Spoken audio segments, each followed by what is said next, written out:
សូមថ្វាយបង្គំព្រះពុទ្ធព្រះធម៌ព្រះសង្ឃនិងជម្រាបសួរបងប្អូនជារួមភាសាទូទាំងសកលលោកជាទីគោរព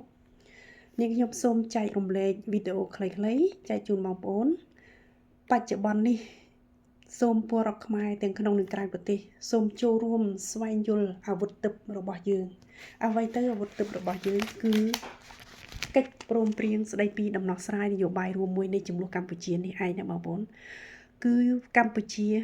កំពុងតែជួបប្រទះនឹងបញ្ហាព្រំដែនសង្គ្រាមព្រំដែនរវាងសៀមនិងកម្ពុជាចាដូច្នេះហើយប្រទេសយើងបានត្រូវគេឈ្លានពានបន្តទៀតមិនចេះអស់ឡើយមិនចេះឈប់ឈរឡើយដូច្នេះត្រូវការពលរដ្ឋខ្មែរទាំងក្នុងនិងក្រៅប្រទេសចូលរួមស្វែងយល់ខ្លឹមសារអាវុធទិព្វនេះគឺអាវុធទិព្វនេះឈ្មោះថាកិច្ចព្រមព្រៀងស្តីពីដំណោះស្រាយនយោបាយរួមមួយនៃចំនួនកម្ពុជាគឺបានបញ្ជាក់ច្បាស់លាស់ណាស់ត្រូវអនុវត្តកិច្ចព្រមព្រៀងទីក្រុងប៉ារី23ដុល្លារឆ្នាំ1991នៅកម្ពុជាទើបអាចថែរក្សាសន្តិសុខសន្តិភាពនៅក្នុងតំបន់ឥណ្ឌូចិនតំបន់អាស៊ាន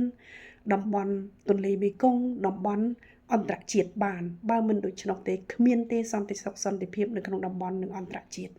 ដូច្នេះត្រូវការពលរដ្ឋខ្មែរទូទាំងសកលលោកស្វែងយល់ខ្លឹមសារកិច្ចព្រមព្រៀងទីក្រុងប៉ារី23ដុល្លារឆ្នាំ1991ដូច្នេះនៅក្នុងឯកសារនេះគឺមានកិច្ចព្រមព្រៀង4ធំណាបងប្អូន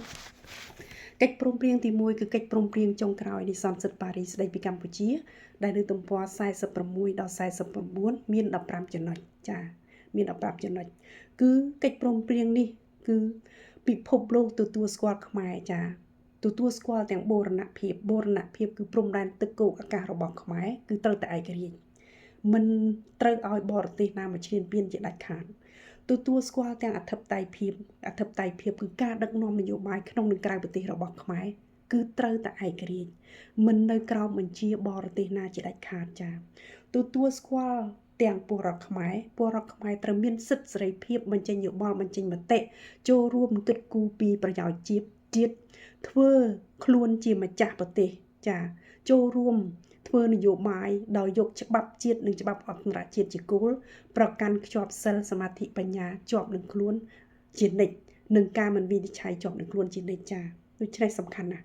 ទទួលស្គាល់សសរស្តម្ភរបស់ខ្មែរដែលមាននយោបាយដែលមានសេដ្ឋកិច្ចគឺសេដ្ឋកិច្ចទីផ្សារសេរីមិនមែនសេដ្ឋកិច្ចផែនការគឺរដ្ឋជាអ្នកសម្រេចទេគឺទីផ្សារសេរីគឺពលរដ្ឋខ្មែរមានសិទ្ធិសម្រេចតម្លៃលទ្ធផលដែលពលរដ្ឋខ្មែរបានផលិតបានចាទទួលស្គាល់វប្បធម៌សង្គមធម៌របស់ខ្មែរចាពិភពលោកទទួលស្គាល់ដូច្នេះគឺល្អឥតខ្ចោះណាបងប្អូនកិច្ចព្រមព្រៀងចុងក្រោយនេះប្រកាសគឺភាគីហត្ថលេខីទាំងអស់ទទួលស្គាល់បូរណភាពអធិបតេយ្យភាពសសរស្តម្ភរបស់យើងទទួលស្គាល់ពលរដ្ឋខ្មែរហើយគេព្រមអនុវត្តកិច្ចព្រមព្រៀង3ទៀត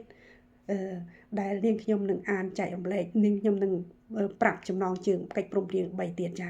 ដូច្នេះកិច្ចព្រមព្រៀងទាំងអស់មាន4ណាបងប្អូននេះហើយទី1គឺកិច្ចព្រមព្រៀងចុងក្រោយនៃសន្និសីទប៉ារីស្តីពីកម្ពុជាដូច្នេះកិច្ចព្រមព្រៀងទី2នេះហើយដែលកិច្ចព្រមព្រៀង3ទៀតដែលភាគីហត្ថលេខីទាំងអង្គការសហជីវជាតិទាំងសហធានទាំងពីរបារាំងឥណ្ឌូនេស៊ីត្រូវទទួលស្គាល់ត្រូវគោរពហើយអនុវត្តកិច្ចព្រមព្រៀង3ទៀតគឺកិច្ចព្រមព្រៀងទី1គឺកិច្ចព្រមព្រៀងស្តីពីដំណោះស្រាយនយោបាយរួមមួយនៃចំនួនកម្ពុជាដែលនៅទំព័រ46ដល់49សំទោសទំព័រ181ដល់207មាន32មាត្រា9ភាគនិង5ឧបសម្ព័ន្ធកិច្ចព្រមព្រៀងនេះគឺនិយាយអំពីដំណាក់កាលអន្តរកាលណាបងប្អូនគឺជាការបំលែងប្រទេសកម្ពុជាពីសង្គ្រាមឲ្យមានសន្តិសុខសន្តិភាពពីអត់ឯករាជ្យឲ្យឯករាជ្យពីអត់មានការគោរពសិទ្ធិមនុស្សឲ្យមានការគោរពសិទ្ធិមនុស្សពីអត់មានរដ្ឋាភិបាលថ្មីមួយដឹកនាំនយោបាយតាមបែបប្រជាធិបតេយ្យឲ្យមានរដ្ឋាភិបាលថ្មីមួយពីអត់មានរដ្ឋធម្មនុញ្ញប្រជាធិបតេយ្យឲ្យមានរដ្ឋធម្មនុញ្ញប្រជាធិបតេយ្យមួយដូច្នេះសំខាន់ណាស់កិច្ចព្រមព្រៀងទី2នេះគឺតែត្រូវការអនុវត្តឲ្យបានពេញលេញ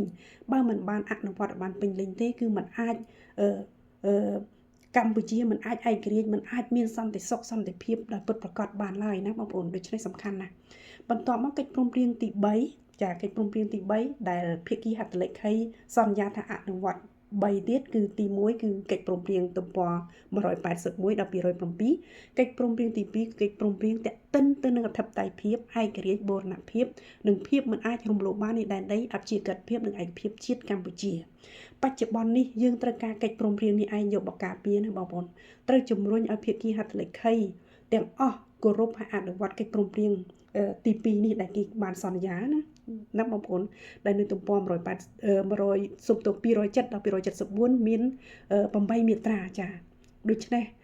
កិច្ចព្រមព្រៀងនេះពលរដ្ឋខ្មែរទាំងរដ្ឋាភិបាលត្រូវយកកិច្ចព្រមព្រៀងទី3នេះមកធ្វើជាគោលដើម្បីបញ្ចប់ចំនួន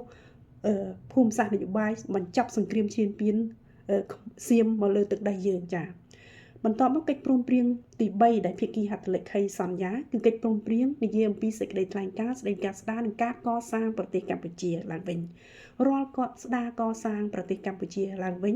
ជំនួយពីភាគីហត្ថលេខីទាំងអស់ជាអតិបរមារាល់ការស្ដារត្រូវគោរពអធិបតេយ្យរបស់ខ្មែរគោរពពលរដ្ឋខ្មែរគោរពសិទ្ធិមនុស្សចាគោរពសិទ្ធិរបស់ពលរដ្ឋខ្មែរចាដូច្នេះបច្ចុប្បន្ននេះគឺយើងត្រូវការកិច្ចព្រមព្រៀងទី3ណាបងប្អូនគឺកិច្ចព្រមព្រៀងតាក់ទិនទៅនឹងអធិបតេយ្យភាពឯករាជ្យបូរណភាពនិងភាពមិនអាចរំលោភបាននៃដែនដីអព្យាក្រឹតភាពនិងឯករាជ្យកម្ពុជាចាដូច្នេះហើយក្នុងនាមយើងជាកូនខ្មែរត្រូវចូលរួមស្វែងយល់ខ្លឹមសារហើយទាមទារជំរុញឲ្យភាគីហត្ថលេខីទាំងអស់គោរពហើយអនុវត្តចាវីដេអូក្រោយនេះខ្ញុំនឹងអានភាគីណាខ្លះដែលបានចូលរួមចុះហត្ថលេខាទទួលតួនាទីកតមានតួនាទីកាតព្វកិច្ចអនុវត្តកិច្ចព្រមព្រៀងនេះចាសូមជម្រាបលាទៅនេះចា